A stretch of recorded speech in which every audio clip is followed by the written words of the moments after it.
Good evening, everyone. Welcome to the show. It's great to have you with us for another evening. Well, we're starting off tonight with more good news on the country's economy as the Davis administration is applauding the International Monetary Fund's decision to up the Bahamas' growth forecast this year, albeit marginally from 1.7 to 1.8% this year, and in 2026 from 1.6 to 1.7%. Now, it's a welcome revision in the face of overwhelming odds, economic uncertainty, trade disruptions, and inflationary pressures. As Prime Minister, the Honorable Philip Davis shared in the House of Assembly this morning, in a world where many nations have seen their forecasts downgraded, the Bahamas stands apart.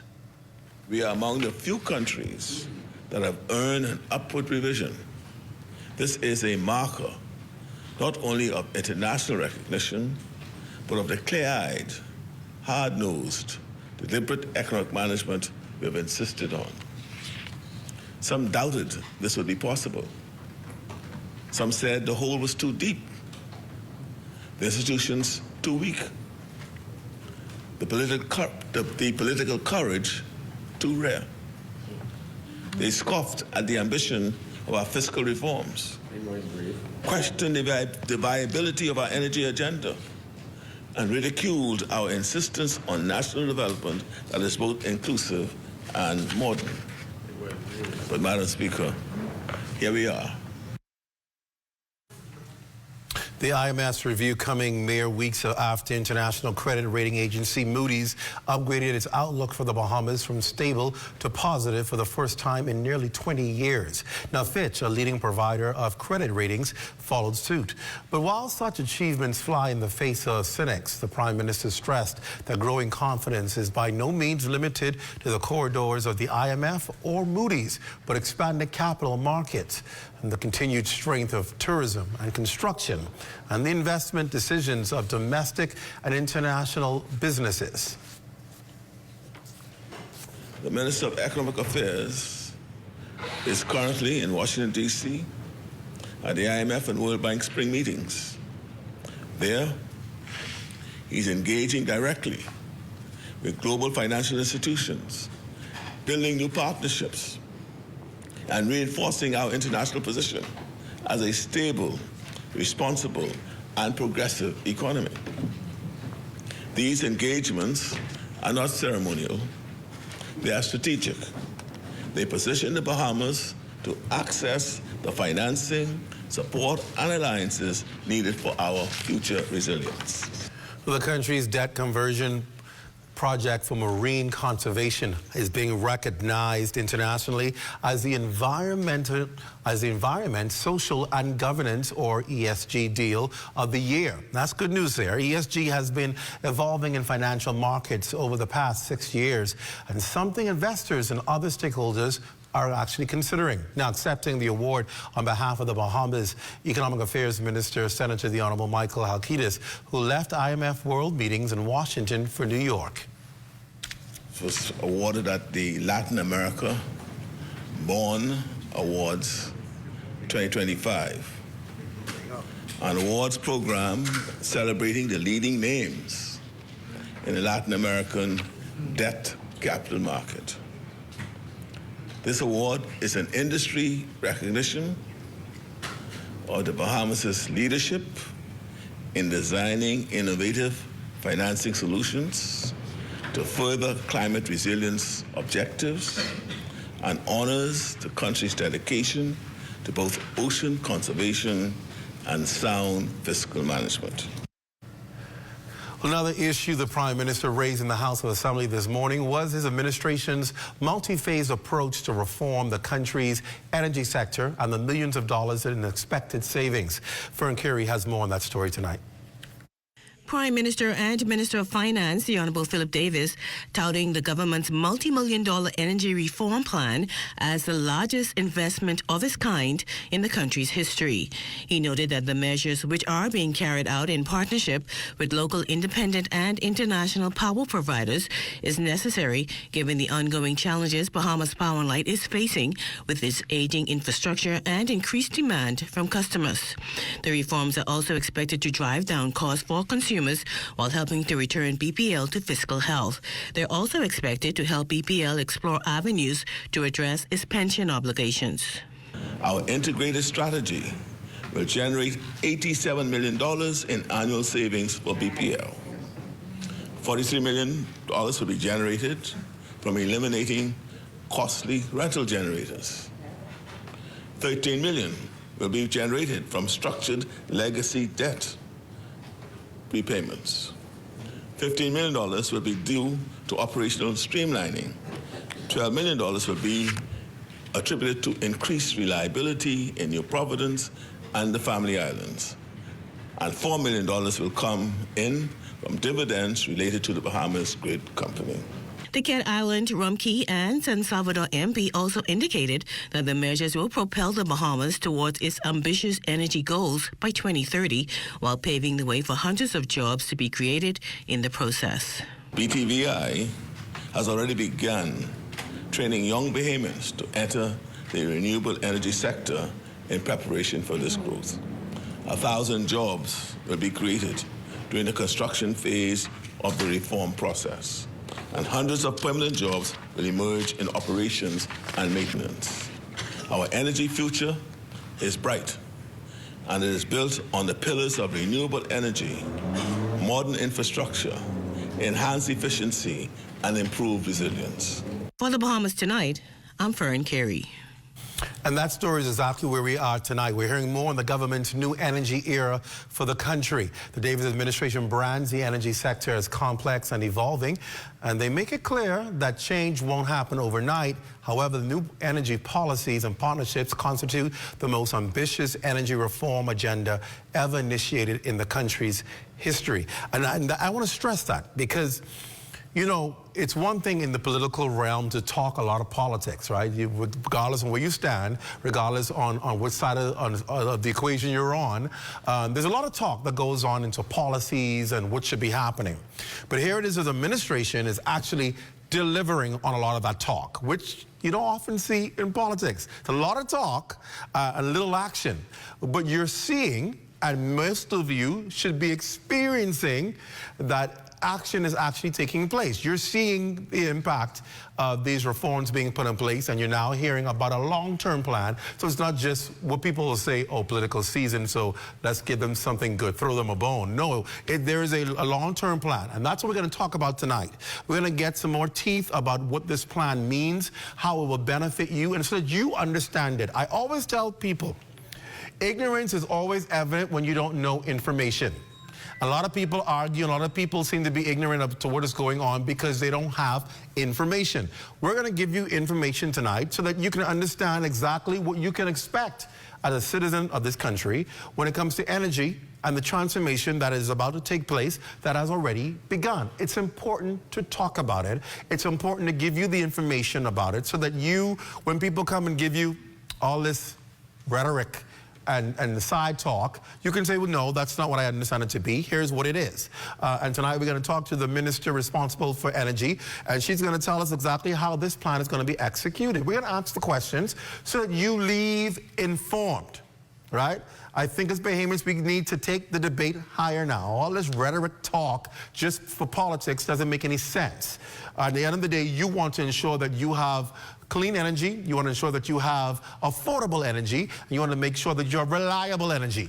And there are some plans, clear plans to address those things. So let's talk about it tonight so that you have the information, and we're going to do that pretty soon. Also tonight, if you've never heard of the College of Bishops, well, it's an interdenomination of bishops who are holding a special installation service next week. 2 of those members are here, and we'll talk to them about what the significance of this means, what it's all about. And then, of course, we'll end the show tonight on details of Girls in ICT Day. That's tomorrow, and we'll tell you what that's going to be all about and why you should know about it and what it means to our country. It's an annual event celebrating women in the information, communications, and technology sector. That's the bottom line.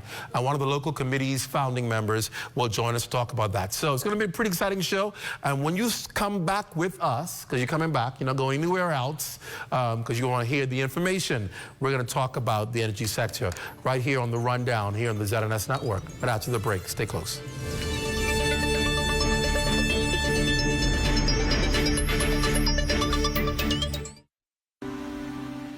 Male about service, it's a critical service to the islands of the Bahamas. Certainly, Andrews has always been there and dear to us. That's where we're born and raised.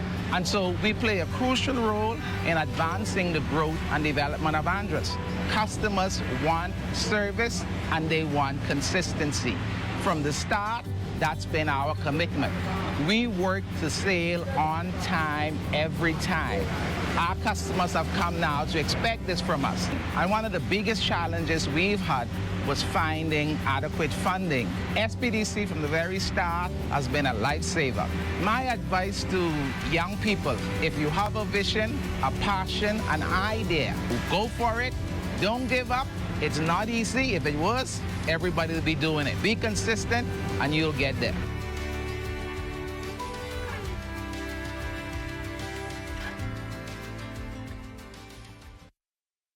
You've got termites and need to get rid of them fast? Trust Rentokil Initial. With over 60 years experience in the Bahamas, the global brand, training, and expertise can't be beat. Only Rentokil Initial gives you a 3-year warranty and payment plan options on termite fumigation.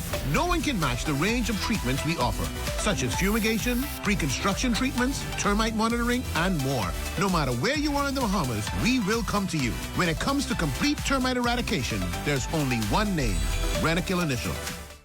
Hi, Phil Swift here for the Flex Seal family of flood protection products. Our flood protection products are specifically designed to work together in order to create multiple layers of super strong protection. All these windows, doors, seams, and openings have all been sealed up tight. Now there's a new way to protect your home or business from damaging floodwaters. Get the removable Flex Seal family of flood protection products.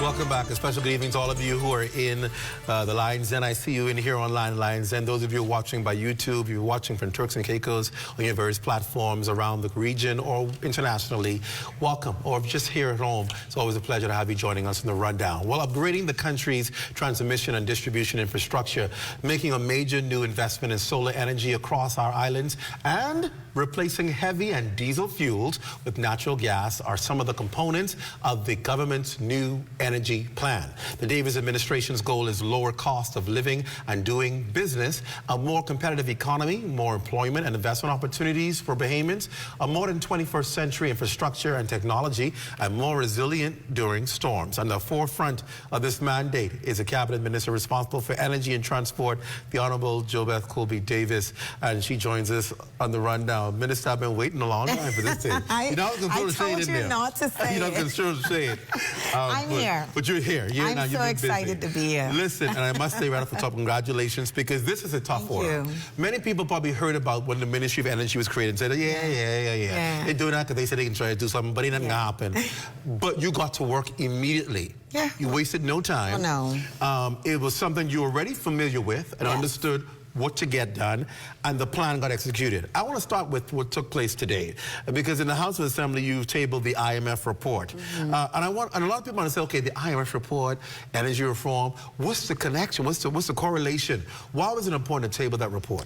It was really important to show the significance of how even on the international, global scene, they're already seeing the benefits that a properly executed energy reform plan would be able to produce to our economy, to our GDP growth, and how that benefits our people, our country, and even globally, how it's a positive for the Bahamas. And so for them to write a report that specifically focused on the energy reforms, it was a proud moment for me as a minister, being a part of this transformation team, but also for our government to see that we are heading down the right path with the reforms that we are implementing, because now we're being recognized globally, internationally, that with proper installation, execution of our reforms, we will reap the benefits in a larger way. The National Energy Policy, thank God, now have one. We had one. We had one, but this one seems to be a little more modern, I like to say, but it lays it out. Yes. And again, I want to tell everybody, go and read it. Don't just say, oh, the one exists. Go and read the policy so that you understand just how extensive. Because what it does, what I liked about the policy is it lays it out. Oh, yeah. It says, here's what we met. Yes. So you understand what we're trying to do because this is what we met in place. Here's what we're trying to do immediately to bring some relief. And then let's talk about, after we bring you the relief, how we're going to maintain and make it consistent. What's the future plan? Yeah. So it's very easy to read because it tells you how we got here, what we're going to do immediately, and then what we're going to do in the future. And what I like about it is a 2025 to 2030 policy.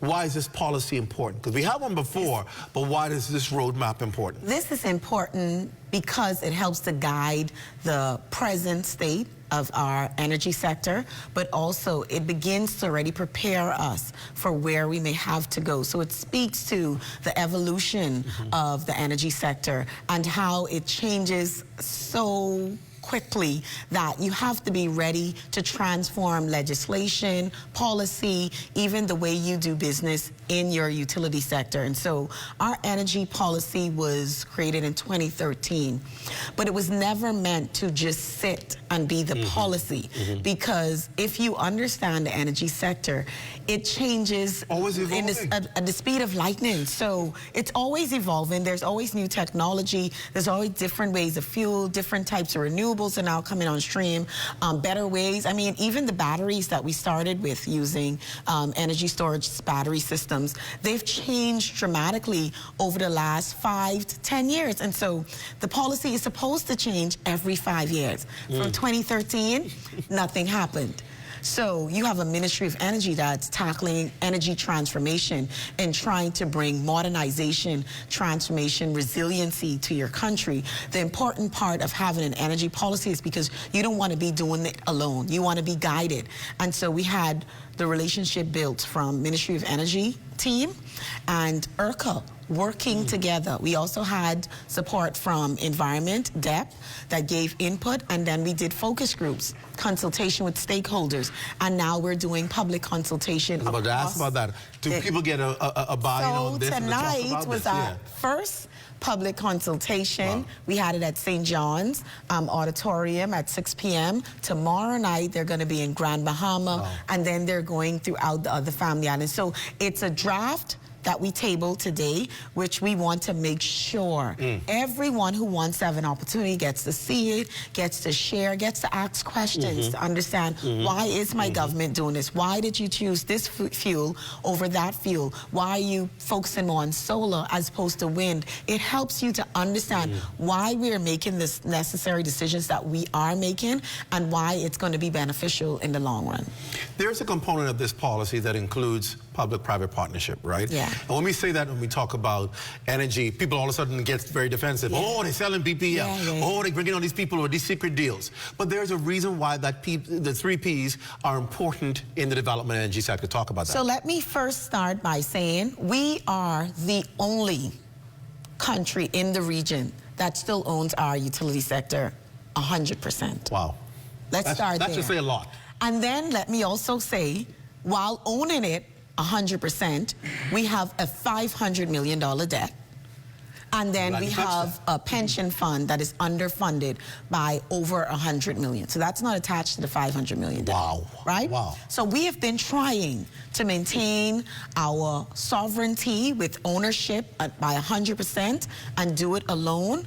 But times has changed. I was just about to say, no one does it anymore. Not only that, though, technology advances and it moves at the speed of lightning, like I said, and your response have to move the same amount of time. You cannot take years to upgrade or to maintain your energy systems because your demand is growing. So if we were the Bahamas that we were 20 years ago today, we'd be okay. But why would we? Then that would mean we're not successful as a country in growing our economy. So if we're going to be successful in growing and advancing our economy, we have to also grow with the economy. Our energy sector is something that is demanded by every single person and every single entity in this country depends on energy.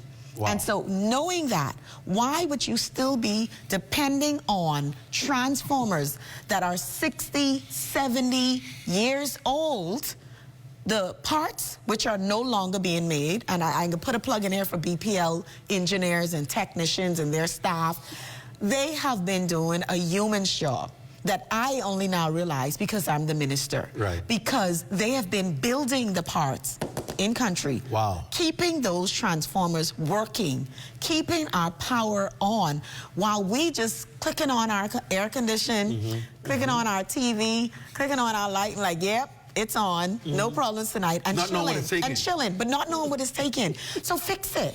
How do you do that? If you have a $500 million debt, if you have a pension fund that these hardworking staff are relying on when they finally reach that age of retirement to enjoy their family and life and take care of their children, when you have $100 million underfunded, how do you do that? You have to get strategic partners that's going to bring the financing that you need. So you hear people talking about it, the political, the opposition and so forth.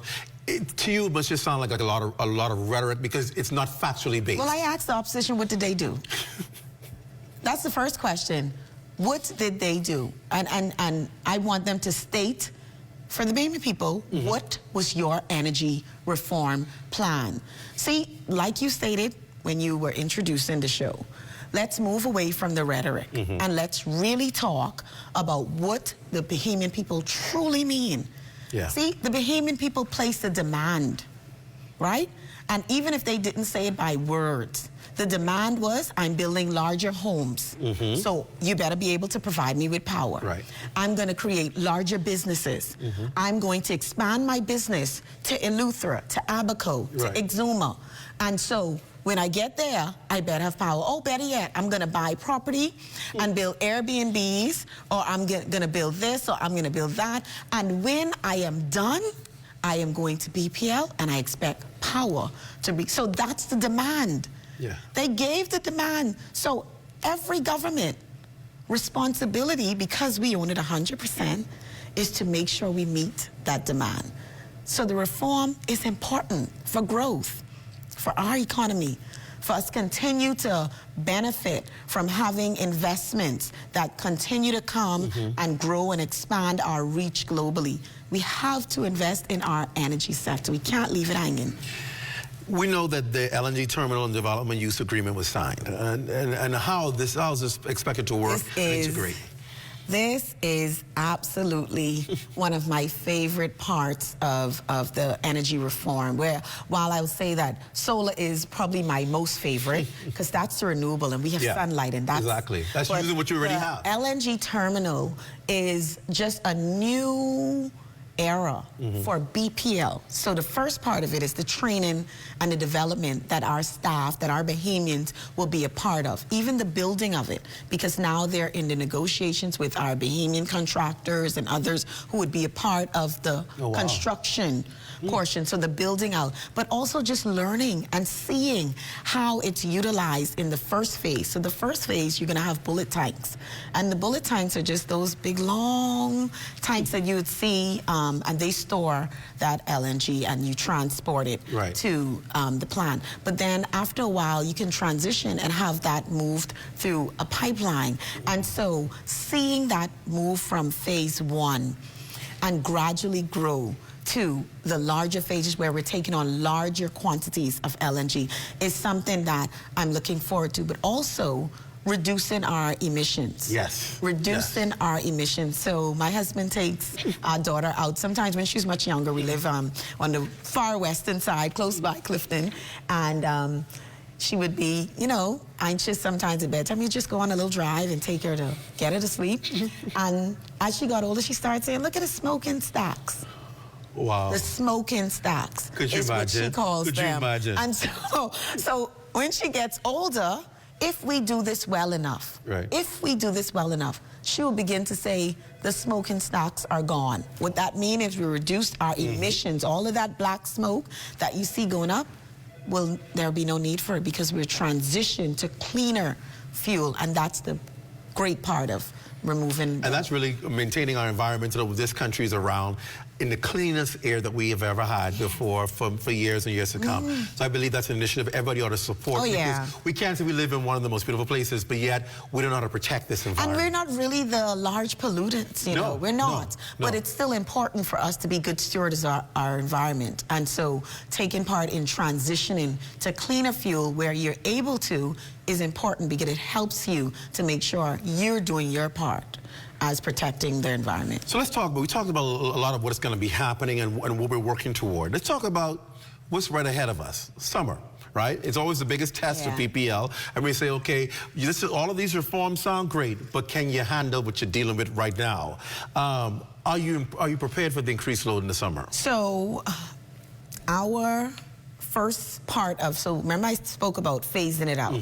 So we had to phase it out because we had to start addressing some of the challenges that we realized existed from day one. Correct. Right away. So sometimes when I start to speak on these shows, I try to be careful to make sure people can understand because it's very technical. It can be very technical. So in the sector, there's a contingency plan that most utility plants have. And the contingency is you either have an N-1 or N-2, and in layman's term, it's just you either have one engine that can facilitate the loss of an engine of the same size to still carry the load, or you have two extra that can carry the load if that one is lost. So if you lose a large engine, you still have enough capacity on other engines that you could turn them on. So we were operating BPL without their N-2.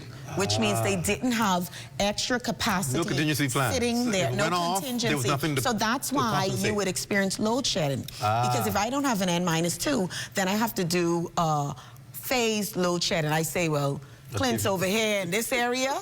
I can give him 2 hours on power. Right. And then I can shut you down. And give somebody else 2 hours. And that's what you've been seeing happen over the years, simply because in some instances, it may be other challenges that we're faced because it's such a large amount of different things. But your N-2 is very important. And so in advancing to these PPAs early on last year, we were putting ourselves in a position where we brought them on with the extra load that we know we always look for in the summer, but we never had. So the summer was a little bit easier to manage and smooth ourselves through last year without so much of the hiccups and the challenges because we had already put ourselves in position to have enough extra to carry the load if you demand more, which normally in the summer you do, than we would usually have on a regular basis. So just having that N-2 so we don't have the load shed is important. We've been also doing a maintenance management program to make sure that our engines are ready. And that starts from early in the year. So when you're concerned about summer by June, July, BPL was already preparing for you to have a good summer from February. There's a summer readiness program, a maintenance program that they carry out where they turn off some of the engines and they said the demand isn't as high, so we could shut this down and begin to do some maintenance work before the summer period. So just making sure we were on schedule and getting our maintenance done and being in a position where when that demand does come, we're ready to respond to it. What do you say to people in Eleuthera? Man, that's become my favorite thing to ask about. You know, I pick up the phone and call CEO and say, hey, how are we getting on with Eleuthera? But I think that we have done such a really good job in the last few months with the team that's on the ground in Eleuthera, the staff there, and also a support team from BPL here that we've sent there. We built out a 90 days plan. We met with the community. We met with the businesses. We spoke about the 90 days plan. It had a lot of planned outages simply because we had to do a lot of tree trimming, a lot of vegetation, and people would see the trees grow on our transmission lines and think, oh, they really cause a lot of disruption. Wow. They cause a lot. So keeping them clear, cutting them down. We also changed a lot of very old poles that had to be changed out over the years. We've done a lot of maintenance on our systems. We've seen a lot of of our regarders and homecomings go through this recent period with no much I was about to ask, disruption. because there's a lot of going on, and I found me honest, people wondering, will BPL be able to support all these Well, festive I've been days? getting some reports that we've been doing pretty well Good, with not much disruptions. I checked on Harbor Island because that was a sticking point as well, and I got a report from the MP there that they went through their spring break, really, really good, reliable service, and so our teams have been working overtime to make sure we have the improvements we need to get us through the period before our PPAs actually are commissioned and come on stream. And so I think we've gotten a really good spirit in BPL and them wanting to give the level of service and make sure the Bahamians are proud of what they're doing. And so I'm happy with the teams that are there. And it has been some growing pains because you got to make sure they buy in to what you're trying to do and make sure that they are ready to take on the task and prepping them. We've had a lot of meetings as well to make sure that they're there. You know, I'm going to end on this note because, of course, at the end of the day, it all matters how does it impact people's pockets. So let's talk about the Equity Rate Adjustment Initiative. How's that working? Explain to people what that is, because really what that means, in my terms, your electricity going down. First of all, your producer printed off her bill for me just before I came on. Her January bill was $1.91. She was out of country. You don't worry where she was. That's just a good praise report for me as minister. But I will say the Equity Rate Adjustment Program, what we did notice is we had not have a tariff rate adjustment in a number of years. And so there was some skew in the level of who was paying what and trying to balance that out. We wanted to make sure that we were tackling some of the lower usage homes, and so we did a zero rate at the base rate at anything less than 200 kilowatt hours usage. So the base rate is your usage. Then you also have a fuel charge, which is the fuel that we accumulate to produce your power. And so you have that zero. And so that is seeing such a large decrease in a lot of bills across the country. And we just got a update data report from BPL, which I alluded to in my speech earlier today, that 64,000 customers experienced bills under $126 for the month of March. Hold on. For the month of March. 64,000? 64,000. We have 91 or 92,000 residential consumers. So 64 of the 90,000 plus.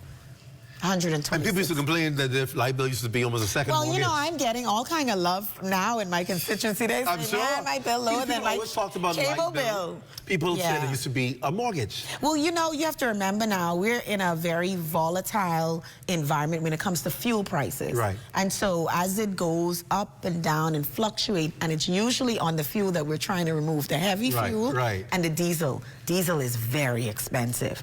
And we're heavily reliant on diesel and most of our engines. And so when that skyrockets, it's a pass-through by law. And so that's usually so our challenge was, how do we maintain keeping the cost down and also getting a reasonable cost of the fuel. And so getting more of our engines to utilize the HFO, which is very cheap, but it's filthy.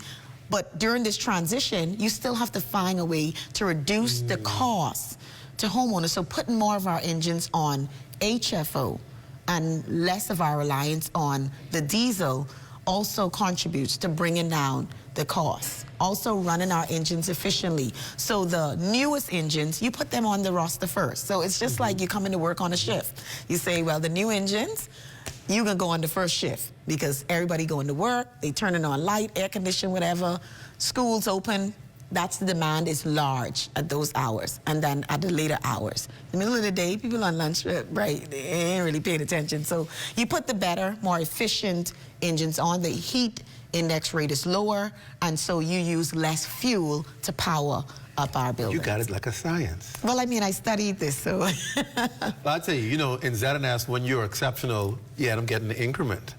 Minister, I think you would get an increment because because you are achieving what it is that people want to see happen.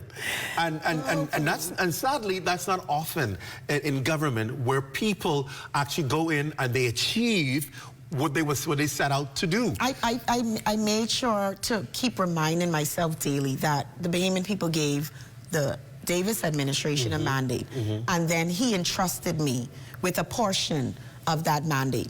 And my success is completely tied to the fact that he entrusted this to me, but also because the Bahamian people are watching and depending on me. At least even as for this period of time, they are depending on you there.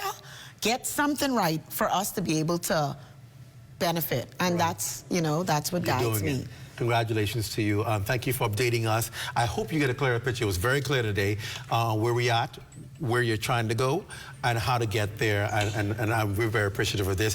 Keep doing it, because the more you keep doing, the more the rates you be benefit, coming down. So keep doing it, keep doing it. Minister Colby Davis, thank you so for coming and joining us, and we appreciate I can come back. See? I can come back. I'll give you some more, we'll be happy. some more details. There you go. We'll talk more about it. Thank you again. Thank you again. Stay with us when we come back. We're going to talk about something that's also happening big this weekend. And then we'll talk about also ICT Day, which is tomorrow, what that really means, and the rundown. We're back right after this. Stay close.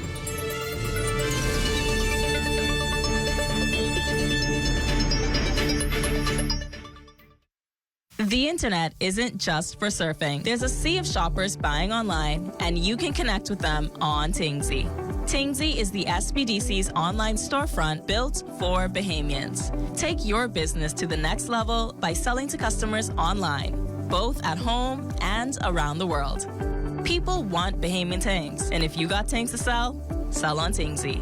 Find out how you can connect with a sea of buyers by visiting tingsybahamas.com.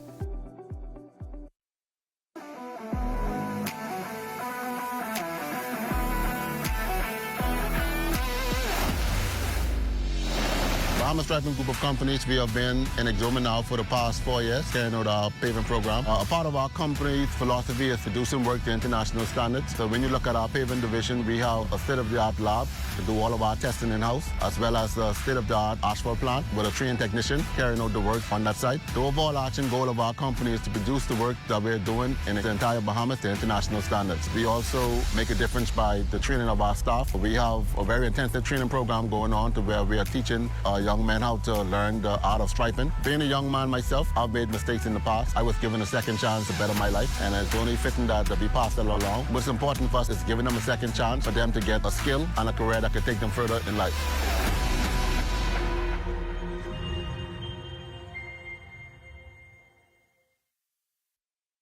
You've got termites and need to get rid of them fast? Trust Rentokil Initial. With over 60 years experience in the Bahamas, the global brand, training, and expertise can't be beat. Only Rentokil Initial gives you a 3-year warranty and payment plan options on termite fumigation. No one can match the range of treatments we offer, such as fumigation, pre-construction treatments, termite monitoring, and more. No matter where you are in the Bahamas, we will come to you. When it comes to complete termite eradication, there's only one name, Rentokil Initial. Hi everyone, when heading to Florida to shop for your essentials, book your transportation with GoGoFlorida.com. The $100 cash deposit is back now on your debit card. Accepted at Fort Lauderdale, Miami, Palm Beach, and Orlando. Now there are lots of options to choose from, but I like the Tesla X, the electric vehicle, because I don't have to worry about gassing up. Or the Jeep Compass seating 5 with lots of space for your luggage or shopping bags. For the best deals, book now at GoGoFlorida.com, BahamasAir.com, and also available at Bahamas Air Sales Office.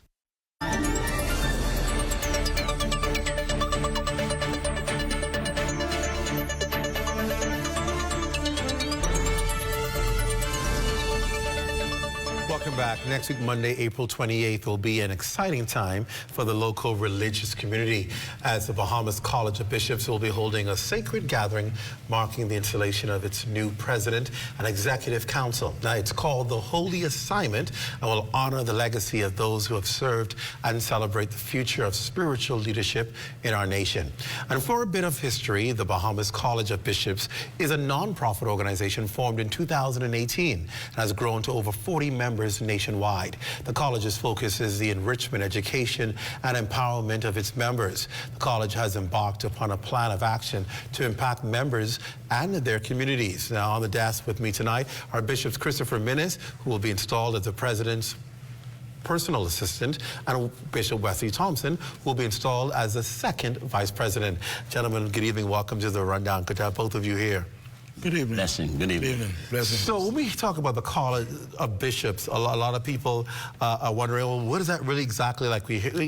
How does it function? What is its main purpose? Let's start right there. Let's start with you, Bishop Minnis. What is the purpose of the College of Bishops?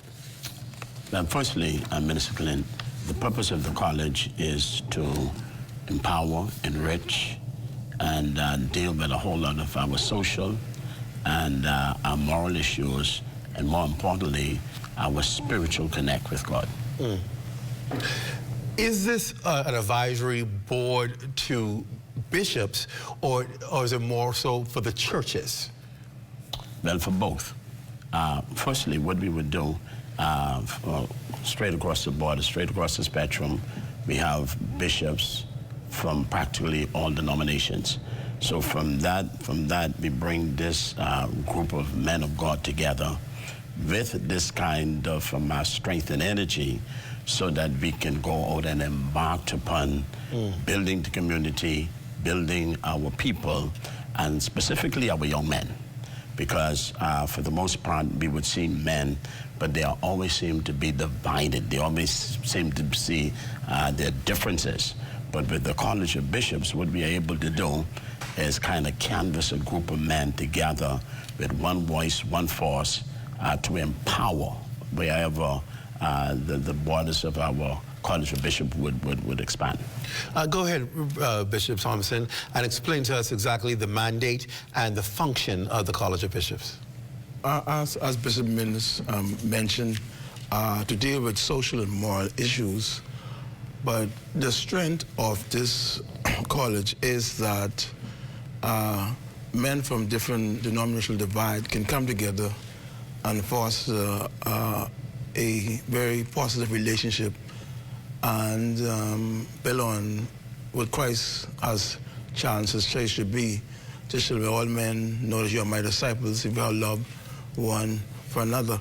And I want to go on record by saying that since the college was formed, that I've not seen any rift, or we always seem to be one in the spirit. And this has been promoted by the incoming president, the Right Honorable Bishop Walter Henschel. And what he has done was we have met and like various luncheons and fellowship, which strengthen our bond together. And also, one of the strengths of this college will be the mobilization of churches to go into community, evangelical outreach. And you know and I know that the incoming president strong points is to imitate Christ's ministry in terms of I was hungry, I fed you, you poor, I gave you my full attention, naked and I clothed you, I was in prison, I visited you. And so, once again, the strength of this incoming president is his ability through the anointing of God to muster us together in strong Christian relationship and to get things done. And so I'm excited about what's going to happen Monday evening, April the 28th, and because I believe it's really a shift in the way we do things. And you know and I know that God changes the seasons and time. And so based on what we are facing, what the world's going through, we're going to be doing the same thing over and over and expect to get results. And so I am part of the executive team, and we're bonding well together. And it's amazing. You don't get to see, you don't interact with pastors, but this has caused us to network, and we've been supporting each other's, and so I'm excited about it. What does it do for the bishops who are apart? Is it provide like a safety net where you can, like you said, network and really bond and really talk about maybe things that at that level you may not be able to share with other people, experiences that you're going through, whether it's in your own congregations or your own ministries? Does it provide that kind of almost like a close fraternity of bishops, really to be able to deal with even the most difficult matters? Yes, it really does, because if you noticed, even as ministers and ministries, they go through challenges, they face difficulties, and sometimes they face with situations where they themselves, even a spiritual leader, need help. But there are little places or little few persons you can go to sitting in the seat that you are sitting in to try to seek some help.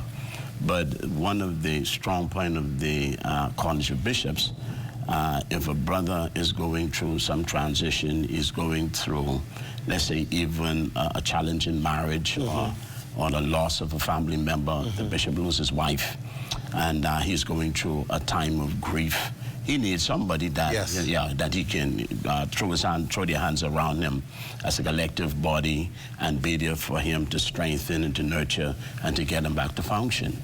And so the College of Bishops will really cater in those areas in a real powerful way. Sometimes you may have bishops or leaders of churches going through challenges with members financially, going through situations that they even somewhat embarrassed or ashamed to discuss. But with the College of Bishops there, we could come together, cover that bishop, strengthen that bishop. And sometimes you find even persons will look at churches and the bishop may even fall in a problem. Right. And so rather than him being exposed and really condemned, mind you, it could be just an honest mistake, or this could be a misunderstanding. So somebody may even calculate him wrongly. But as the College of Bishops are there, we are able to go in and deal with the matter and bring some kind of resolution that will be, positive and healthy, and also bring a different level of strength to the body of Christ. And so rather than this fragmented group, because even in ministries, the more fragmented ministries are or divided they appear to be, then that's the more, they're more weak, more vulnerable. But with a collective group together, we are much stronger. I'll give you about 30 seconds left, so Bishop Thompson, I'll give that to you. How does one become a part of the College of Bishops? Is it by invitation or once you reach the level of bishop? Well, first of all, the main thrust of the College of Bishops is to have training sessions and enrichment seminars. And so we look at where a young man may be at, and the Bible says if a man desires the office of a bishop. So we look at his desire, we look at his qualifications, and if he needs help, okay, then there's a training process that he can come to, because today we're faced with so many issues, and we have to make sure that you're able to assist and address these areas. And so training is very important. And then how do you become a part of it is that, like, for example, when I was consecrated as a bishop, I was interrogated. Let's say you start with, okay? 20 bishops came in at Pleasant Green Baptist Church, and the first one they interviewed was my wife. She had to give me a good report. Right. You see? And then someone from a community, and the community where I work. And so that was important, because the Bible says a bishop should be blameless within and without. And so what are people saying about Bishop Thompson in the community? And my God, if the wife can't give you a good report. You're right. You see? You're right. Yeah. All right, so of course the installation takes place on Monday? Monday coming. Where? At the Cathedral, Bethel Cathedral. Greater Bethel Cathedral, Blue Hill Road South. Yes, sir. Obviously, if you know where that is, by Carlton Francis, right to that corner there. What time? 7:30 p.m. 7:30 p.m. And so if you want to be a part of it, you want to see what it's all about, you want to go down and see and be a part. Bishops, thank you for being here tonight. We appreciate it. Blessings. Thank you. Blessing to you. And indeed, the general public is invited. It's invited. It's open to everyone. Yeah, Stay with us when we come back. ICT Day is tomorrow. Do you know what that means? We're going to find out right after the break. Stay close.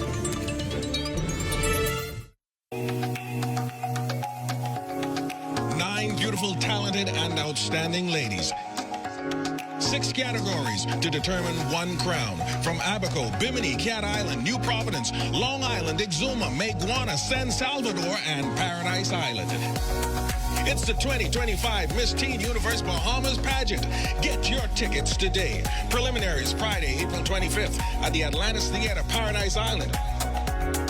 $45 at eventbrite.com.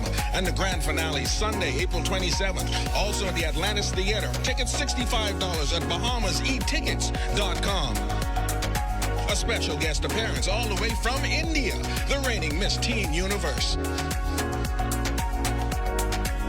It's a night that's set to be spectacular. Miss Teen Universe Bahamas 2025. Don't you miss it.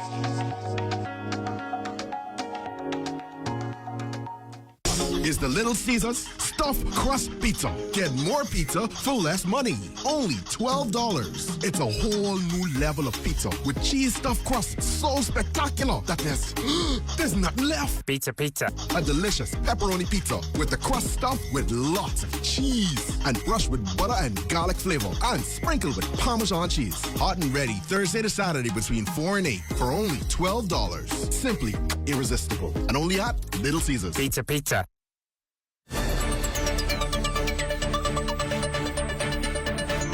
And tonight's show on a good note. Girls in ICT Day is taking place tomorrow, April 24th, and it focuses on the theme Girls in ICT for Inclusive Digital Transformation. This year's celebration marks the 10th annual event in the Bahamas with various events and initiatives planned to encourage and empower girls and young women to pursue careers in ICT, particularly in the STEM, science, technology, engineering, arts, and mathematics fields. That's what it means. A Power Pack Day is all set for tomorrow at the British Colonial Hotel. And of course, founding member Mavis Johnson-Colley joins us tonight with the preview. Welcome to the show, Mavis. Thank you, Clint. Tell us all about tomorrow. You were the brainchild of this, bringing this here. Why was this so important? I think I had been at the Utilities Regulation and Competition Authority in the news plenty today, right? Just under a year. And there was a communication that came through to the then CEO from the International Telecommunications Union, which is the United Nations agency for the promotion and regulation of electronic communications. And I think it was just a routine pass on of information. And it said that, you know, there was this thing that happens at the ITU level, Celebration of Girls in ICT Day. And this was like late February. The observation is in April. And I immediately went to the CEO. I said, I'd like the opportunity to do this. I was a one-man team at the time. Wow. And I got a blessing. And we were having, I think it was a stakeholders engagement meeting at the office. And there were representatives from the industry. And I went up to some of the key licensees, representatives, and I said, hey, can you join me in planning this? Wow. And the rest is history. We are very thankful to that original team that saw members from the then BTC, Cable Bahamas. We even had representatives from the Broadcasting Corporation of the Bahamas. And that will have been 2015. The event had been going on by the ITU since 2011 around the world. The Bahamas had not yet taken on the task. We felt that at the time, with the need for digital transformation in the country, with a need to ensure that we began to bridge the digital divide, the gender digital divide, that this would have been a good program to stimulate interest in the area. And we went to just New Providence that year, brought in students from high schools, and I think 2 years later we went into Grand Bahama. We took the program there, and we've been bringing students in from the family of islands, and Clint, it is an amazing experience. Opener for the first time was the then Attorney General, the Honorable Alison Maynard Gibson at the time, and she loved the program. And she came, she didn't leave, she mingled with our young ladies. There was a young lady who even said, I'm going to be the Attorney General. And she went off to college, has done very well, still over there working. But this is a program, I think, that has taken root. High school students look forward to it, because what we do is we don't just talk about what's happening in this sector. This is one of the fastest growing sectors, right?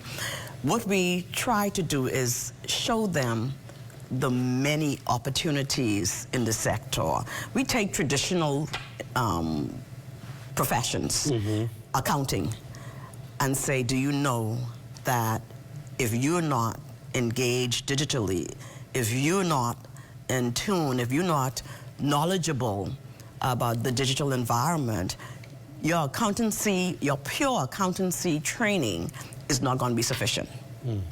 In teaching. Good example there. Good example there. Yeah. And this year, what the committee, organizing committee, has done is they've involved and brought in uniformed branches. Can you imagine how important? Yes. Technology is to policing. Absolutely. No, you don't need to imagine. You know, right? Yeah. To borders, those who control our border, to those in immigration. All of our uniform branches rely heavily on technology, on the data that they gather, on being able to understand, interpret, and make technology work for them. And so this year, which I thought was quite unique, they're the ones who are headlining for our students and showing them that, hey, I don't just have to go into a private sector with my interest in science. There's a need in so many areas, telemedicine, the list goes on. And so we thank you for the role that ZNS has been playing each year to come and assist. One of the things that we were proud to have done in the early stages was we featured and highlighted women who were the, I would say, trailblazers in technology in the country, particularly those who were in regulation, those who were at our licensees. For example, one of the ladies who we interviewed was Rowena Bethel, and anybody know Rowena, know her background in STEM. So we did a couple of shows where we highlighted what they were doing, spoke about the challenges that they would have encountered coming into the sector. And so the objective is to see what we can do to bridge the gender digital divide, to promote education in STEM subjects, to promote access to technology, and also to see if we can get an interest from our students to pursue it as a career. And I know that time is of the essence right here, so I want to also say that we want to see our young girls become more than just consumers of technology. Everybody has a cell phone. Pretty much. But do they realize that that cell phone is literally a computer? There you go. In their hands. And that they can be creators, content creators. That's right. They can sit on a beach and work. And so if we can get 2 more students every year to understand the power of the technology and not just to use it for social media. Social media and social, that's important, and that it has a role. But we want them to understand that there is so much more to this sector and that there's a place in it for our women. Aisha Bow. Well, definitely, I think more and more people are becoming exposed to the sector and recognizing that there are so much opportunities and advancement if they simply put their minds to it. And I'm glad that you're highlighting it and pushing our young women to be a part of it. Mavis, thank you. And we wish you the best tomorrow. Thank you so much. ICT Day. And we will lead off with the Minister of Education. Yes. We'll also have the Assistant Commissioner, Janet McKinsey. And like I said, a load of representatives from the military branches, uniform branches, and there will be an exhibitor section where those in the technology field will be there to showcase their wares. Well, that should be pretty exciting. Thank you again, Mavis Johnson. Thank you for having us. Our pleasure. We appreciate it. That does it for us for the rundown. Be sure to stay locked to the ZNS Network for the Bahamas tonight. At 11, it's a final newscast in the country with the latest news and information with Royston Jones. I saw him walking through the building. Oh, there he is upstairs, getting ready for the 11 o'clock news. Make sure you stay tuned. Thanks so much for joining us. I'm Clint Watson. Good night.